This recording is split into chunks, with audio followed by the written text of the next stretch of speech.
Balitang sports naman po tayo, isang futsal academy ang binuo ng isang miyembro ng Philippine Ascals. Ang futsal po ay ang indoor football na swak daw sa angking liksi at bilis ng mga Pinoy.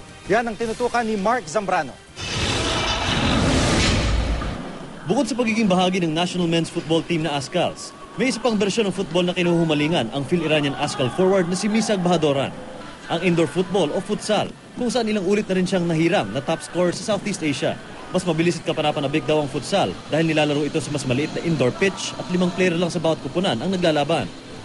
Kaya naman sa pagkakatatag ng Misag Futsal Academy sa The Village Sports Club sa Parañaque, tiwala si Bahadoran na swak ang futsal sa mga Pinoy.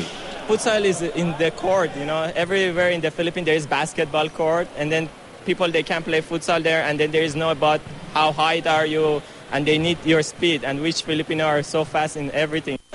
Kasama rin ni Bahadoran ng ilang Ascal members sa futsal club team na binansagang Philippine Musang. Sila ang kakatawan sa Pilipinas sa international club tournaments. We have a lot of international competitions abroad, but we want to focus more on promoting the game and the players. We want people to know more about futsal. It's been so long now and it's overdue already. And the best way to start it is this academy. Umaasa ang Musang na hindi na magtatagal ay magkakaroon na rin ng organisadong futsal league dito sa bansa. Mark Zambrano, Nakatutok, 24 Oras.